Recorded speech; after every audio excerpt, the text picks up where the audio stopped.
ఈసారి మళ్ళీ ఏమన్నా చెప్పాలని చూసావో ఈ చున్నీతోనే నోరు కట్టేస్తాను. నా సంగతి తెలీదు నీకు. చున్నీతో ఏదేదో మాట్లాడుకుంటున్నాడు. ఏమైంది వీడికి? పిచ్చి ఇంకాస్త ముదిరిపోయిందా ఏంటి?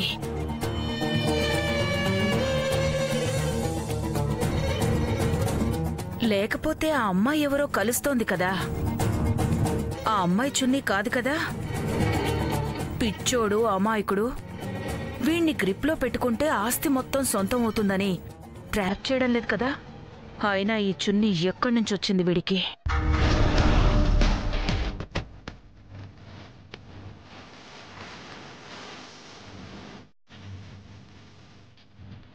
ఆదిత్య, ఏంటి? నిద్ర పట్టడం లేదా? నువ్వు నిద్రపోలేదా? నాకెక్కడ నిద్ర పడుతుంది నాన్న. నీకోసం ఒక కంపెనీ పెట్టాలి, నేను ఎండీని చేయాలి. నీ గురించే ఆలోచన. అంటే నేను ఈ అమ్మాయి గురించి నిద్రపోకుండా ఆలోచిస్తున్నాను కదా, అలా ఆలోచిస్తున్నావా? ఎవరా అమ్మాయి నాన్న? ఈ చున్నీ ఎవరిది? ఆ అమ్మాయిదే. గాలికొచ్చి నా మొహం మీద పడింది. ఆ అమ్మాయి మాత్రం పారిపోయింది కాబట్టే వదిలేసా. ఈసారి మాత్రం వదలను. ఎవరు నాన్న అమ్మాయి? ఎందుకంత ఎక్కువ ఆలోచిస్తున్నావు? ఆ అమ్మాయి ఎవరో చెప్పు, నేను బుద్ధి చెప్తాను. లేదు, నేనే చూసుకుంటా. నాకే అన్నీ చెప్తుంది కాబట్టి నేనే బుద్ధి చెప్తా. జాగ్రత్త నాన్న, కొంతమంది అమ్మాయిలు అస్సలు మంచివాళ్ళు కారు. అదేంటి మరి? అన్నయ్య ఏమో ఆడపిల్లలు చాలా మంచివాళ్ళు, పువ్వుల్లాంటి వాళ్ళు అంటాడు. మీ అన్నయ్య అలాగే అంటాడు, కానీ నేను చెప్పింది విను. ఈ అమ్మాయిలు అందంగా ఉన్న, బాగా డబ్బున్న నీలాంటి అబ్బాయిల్ని చూసి వల్లో వేసుకుంటారు నాన్నా. అమ్మా, వల్లో వేసుకోవడానికి నేనేం చేపపిల్లను కాదుగా. వీడి గురించి తెలిసి కూడా అనవసరంగా ఎక్కువ ఆలోచించి టెన్షన్ పడ్డా. వీణ్ణి ఏ అమ్మాయి ట్రాప్ చేసి మాత్రం ఏం చేసుకుంటుంది? 10 నిమిషాలు మాట్లాడితే పిచ్చెక్కి పారిపోతుంది. కాబట్టి వీడి గురించి వర్రీ కావాల్సిన అవసరం లేదు. సరే నాన్నా, నువ్వు ఎక్కువ ఆలోచించకుండా నిద్రపో. Good night. గుడ్ నైట్ చెప్పావు ఓకే, ఆలోచించొద్దని ఎందుకు చెప్తావు? నాకు ఆలోచన వస్తే ఆలోచిస్తా, లేదంటే లేదు. Good night. Good night.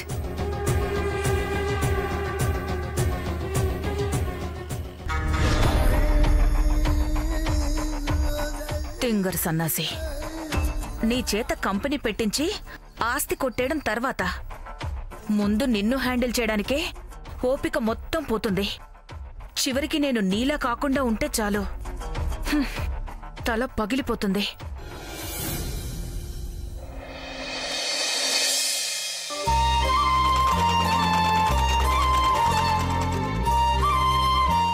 అమ్మా ధరణి, ఏంటక్కా పనిలో ఉన్నట్టున్నావు? పర్వాలేదక్కా, ఏంటో చెప్పు. ఏమీ లేదు ధరణి, కొత్తగా వాషింగ్ మిషన్ కొన్నాను. మన కాలనీలో ఎవరే కొత్త వస్తువు కొన్నా మొదట నీ చేతనే కదా స్విచ్ ఆన్ చేయిస్తారు. నీది మంచి చెయ్యి కదా, మా వాషింగ్ మిషన్ కూడా నువ్వే ఆన్ చేయాలి. రేపు మంచి రోజు కాదంట, అందుకే ఈ టైంలో పిలుస్తున్నా. ఇన్నేళ్లు వాషింగ్ మిషన్ లేకుండా ఉన్నది ఈ ఒక్క పూట ఆగలేదా? ఇంత రాత్రి పూట దీన్నొచ్చి తీసుకెళ్లాలా? Something is wrong.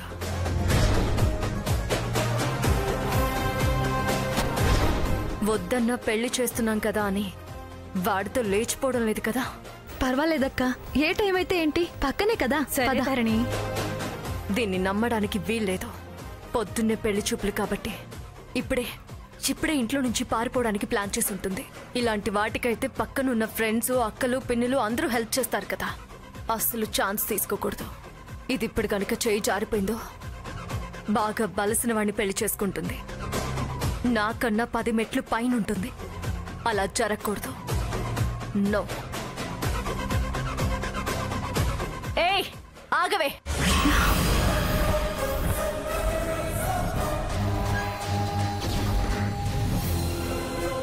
ఎక్కడికే బయలుదేరావు? అక్క, వీళ్ళు వాషింగ్ మిషన్ కొంటే ఎలా వేయాలో చెప్దామని. ఏయ్ ఏంటే, నువ్వేది చెప్తే అది వినేంత పిచ్చిదల్లా కనిపిస్తున్నానా?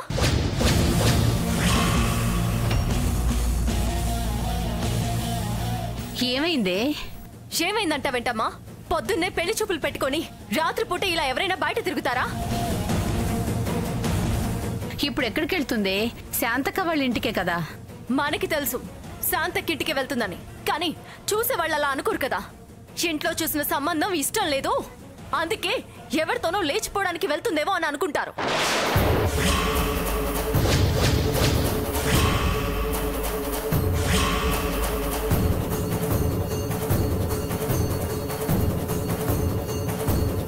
శ్రావణి, ఏంటి ఆ మాటలు? కొంచెం కూడా నోరు అదుపులో పెట్టుకోవడం చేత కదా? నా నోరు అదుపులోనే ఉందమ్మా, కానీ ఊళ్ళో వాళ్ళ నోరు అదుపులో ఉండవు కదా. వాళ్ళకిష్టం వచ్చినట్టు వాగుతూనే ఉంటారు.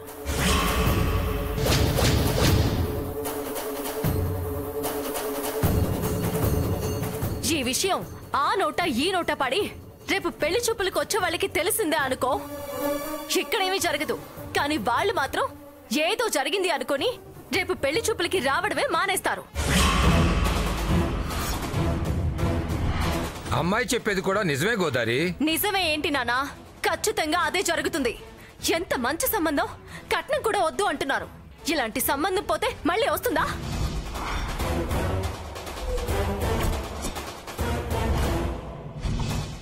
ఆ సంబంధమే ఏంటి, ఒక్కసారి లేచిపోయింది అని ముద్ర పడ్డాక ఏ సంబంధము రాదు.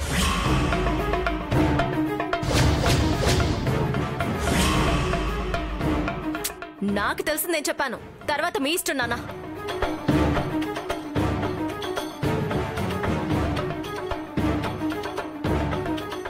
ఎవరిష్టాలు ఏమీ లేవమ్మా.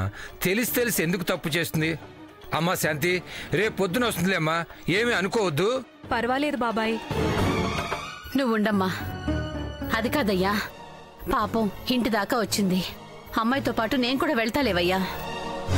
పర్లేదు ధరణి, రేపు నీ పెళ్లి చూపులయ్యాక వద్దు గాని. వస్తాను. ఇంకా అలా చూస్తూ నిలబడ్డావేంటి? లోపలికి రా.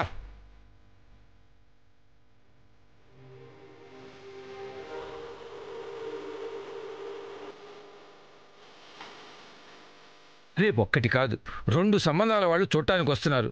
ఇద్దరూ కట్నాలు అక్కర్లేదన్నారు. దేవుడి దయ వల్ల ఏదో ఒక సంబంధం కుదిరిపోతే పెళ్లి చేసి పంపించేయచ్చు. ఇక ఏ బాధ ఉండదు.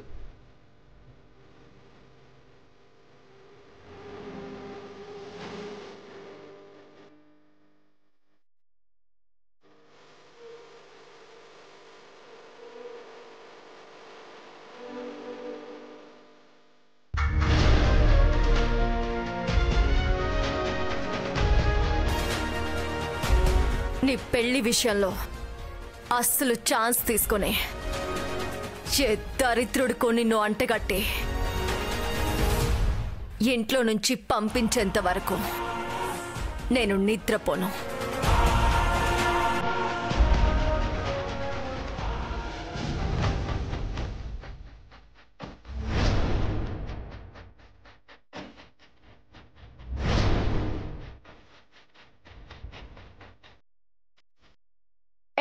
ఏం ఆలోచిస్తున్నావు?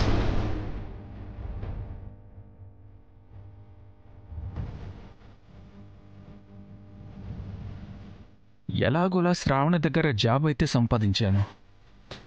ఇక రోజంతా శ్రావణితోనే ఉండొచ్చు, మెల్లగా ప్రేమలోకి దించొచ్చు. కానీ అటు చూస్తే అమ్మ వేరే సంబంధం చూశానంటుంది. ఏ క్షణంలోనైనా పెళ్లి చూపుల ప్రస్తావన తెస్తుంది. ఈలోగా శ్రావణి మనసు గెలవాలంటే ఏం చేయాలి?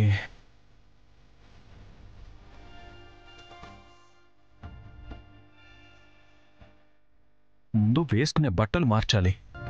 ఈ కాస్ట్లీ బట్టలు వేసుకుంటుంటే శ్రావణికి డౌట్ వచ్చేస్తుంది. ఏదో ఒకరోజు బయటపడిపోతుంది. కాబట్టి మరీ ట్రెండీవి కాకుండా కొంచెం ఓల్డ్ మోడల్ పాత బట్టల్లో వెళ్ళాలి.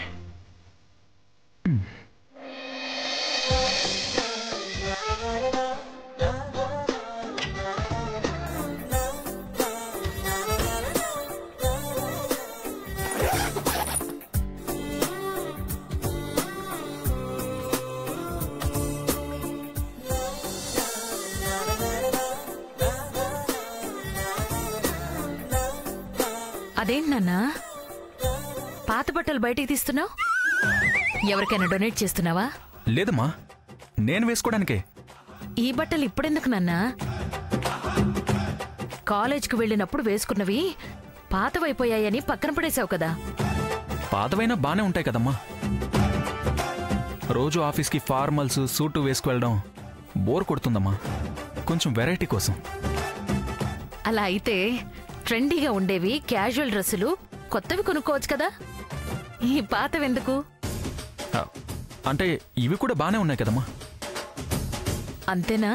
లేకపోతే అప్పుడు నీతో కలిసి చదివిన వాళ్ళెవరైనా మళ్ళీ ఇప్పుడు కలిసి అప్పుడు ఆ బట్టల్లో బాగున్నావు అనంటే వాళ్ల కోసం ఏమైనా వేసుకుంటున్నావా? అబే అదేం లేదమ్మా. అలా ఎవరు అడుగుతారు చెప్పు? నా కాలేజ్ ఫ్రెండ్స్ ఎవరు ఈ మధ్య కలవనే లేదు. కాలేజ్ ఫ్రెండ్సే కానక్కర్లేదు, కొత్తగా పరిచయమైన వాళ్ళెవరైనా పాత ఫోటోల్లో చూసి ఆ బట్టల్లో మళ్ళీ చూడాలని ముచ్చట పడుతున్నారేమో. ఉంటే పర్వాలేదు, చెప్పొచ్చు. అయ్యో అమ్మా, అలాంటిదేమీ లేదమ్మా. ఊరికే క్యాజువల్గా వేసుకుంటున్నాను. సరే అయితే అలాగే వేసుకున్నా. బాగానే ఉంటాయి. Good night. గుడ్ నైట్ అమ్మా.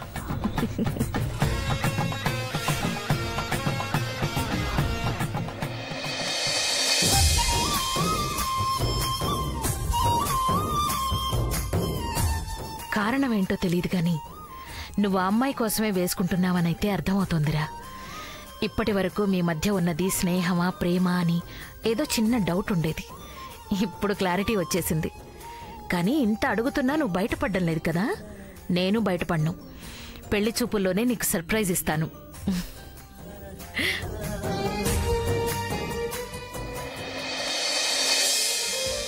అమ్మేంటి ఎప్పుడూ లేనిది అదోలా మాట్లాడింది? ఏదో తేడా కొడుతుందే. ఎందుకైనా మంచిది, కొంచెం జాగ్రత్తగా ఉండాలి. వీలైనంత తొందరగా శ్రావణిని అమ్మకి పరిచయం చేయాలి.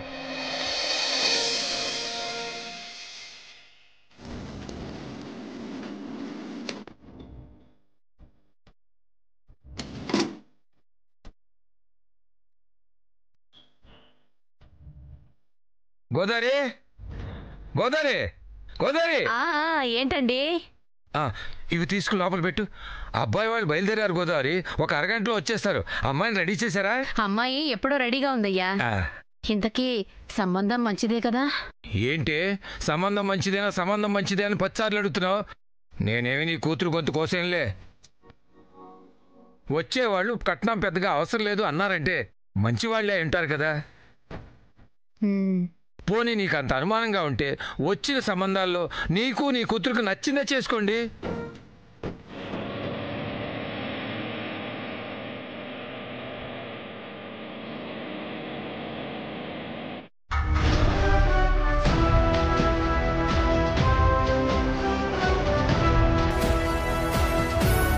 జీవితంలో మొదటిసారి ఇది బాగా రెడీ అయితే సంతోషంగా అనిపిస్తుంది. ఏదో ఒక సంబంధం ఓకే అయిపోతే ఇక దీని పేడ విరగడైపోతుంది.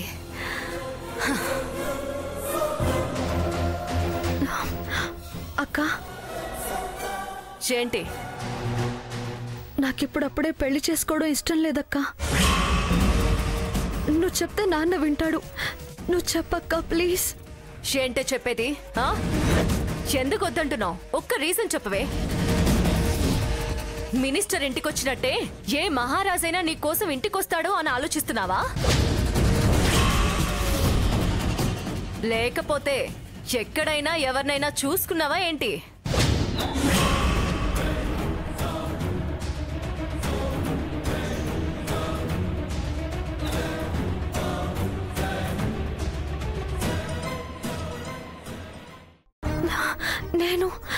నేను చూసుకోవడం ఏంటక్క? ఏం మాట్లాడుతున్నావు నువ్వు? పెళ్లి చూపులు అనగానే ఏ అమ్మాయినా ఏడ్చిందంటే ఎవరైనా ఇలాగే మాట్లాడతారే. ఎవరితోనో ఏదో ఉందనే అనుకుంటారు.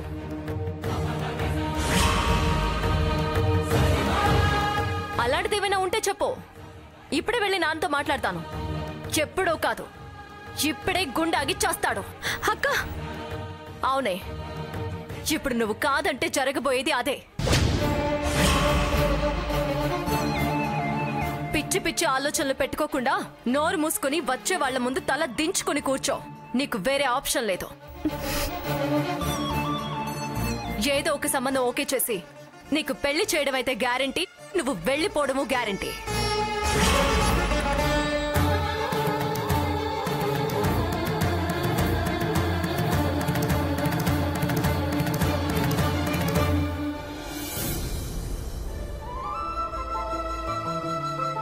ఎక్కడికి నాన్న తీసుకువెళ్తున్నావు?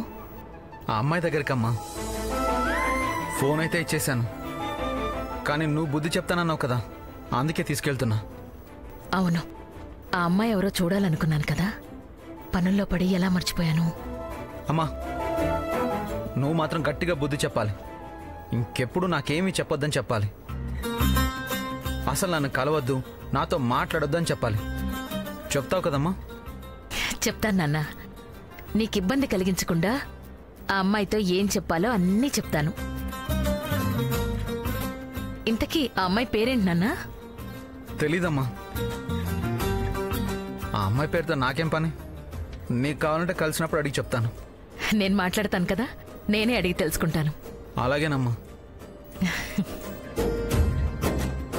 ఎవరా అమ్మాయి? ఎలా ఉంటుంది?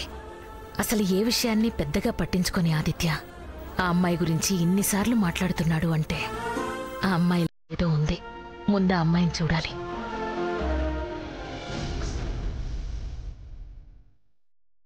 ఇవమ్మా.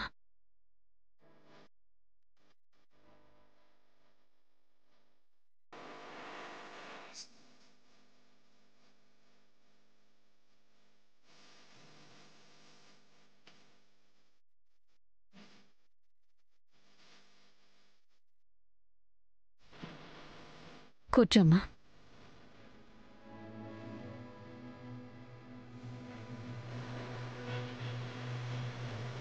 అమ్మాయి ఇంటర్మీడియట్ వరకు చదువుకుంది, కుట్టు మిషన్ కుడుతుంది, 4 డబ్బులు సంపాదించుకుంటుంది. ఇంకా మీరేమన్నా అడగాలనుకుంటే.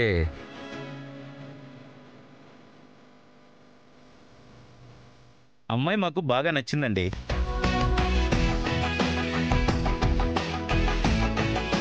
మీ అమ్మాయికి మా అబ్బాయి నచ్చితే మా చెల్లెలికి మేమేం చెప్తే అదే వేదం అండి. మీకు నచ్చితే మిగతా విషయాల గురించి మాట్లాడుకుందాం. మాట్లాడుకోవడానికి ఏముందమ్మా? మాకు కట్న కానుకల మీద పెద్దగా ఆశ లేదు.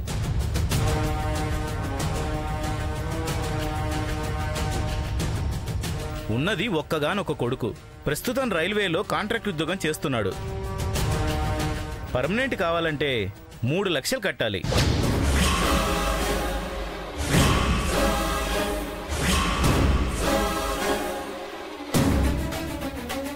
ఆ 3 లక్షలు మీరు సర్దుబాటు చేయగలిగితే చాలు. పిల్లలిద్దరూ జీవితాంతం సంతోషంగా ఉంటారు.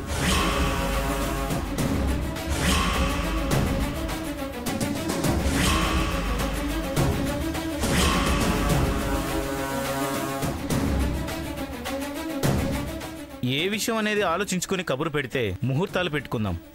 అలాగేనండి, ఫోన్ చేస్తాం. నమస్కారం.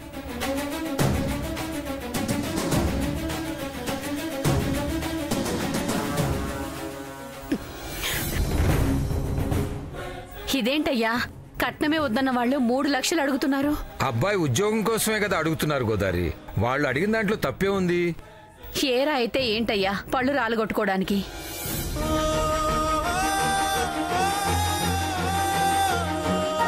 ఇప్పటికిప్పుడు 3 లక్షలంటే మళ్ళీ ఎక్కడ అప్పు చేస్తావయ్యా? ఆడపిల్ల పెళ్ళంటే అప్పు చేయకుండా ఎలాగే? ఏదో ఒకటి చెయ్యాలి కదా. ఏం చేస్తారు నాన్న? ఉన్న అప్పులే ఇంకా తీరలేదు. మళ్ళీ కొత్త అప్పులు ఎక్కడని తెస్తారు? ఎలా తీరుస్తారు నాన్న? ఎలాగోలా తీరుస్తారు, నీకెందుకే? పెళ్లి చేస్తారు, చేసుకుని వెళ్ళు, అంతే. అయినా ఇప్పుడే డబ్బుల గురించి ఎందుకు ఆలోచిస్తున్నారు నాన్న? ఇంకొక సంబంధం వాళ్ళు చూసుకోవడానికి వస్తున్నారు కదా, వాళ్ళేమంటారో చూద్దాం.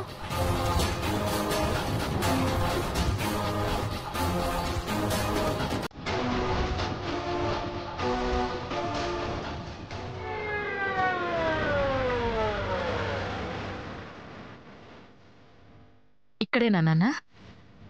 ఇక్కడేనమ్మా. అదిగో ఆ టైలరింగ్ షాప్లోనే పనిచేస్తుంది. నాకు షర్ట్ కూడా అక్కడే కుట్టించింది. సరే పద వెళ్ళి మాట్లాడదాం. నువ్వెందుకమ్మా రావడం? ఎండ కూడా ఎక్కువగా ఉంది. ఆ అమ్మాయినే రమ్మంట, వస్తుందిలే. ఉమ్.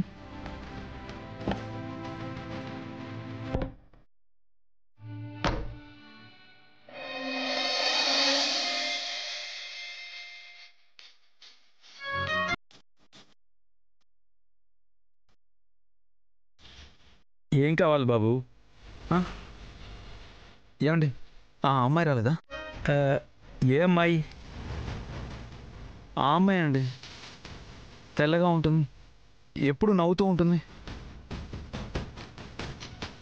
అందరికీ అన్నీ చెప్పి క్లాసులు పీకుతూ ఉంటుంది. ఆ అమ్మాయి.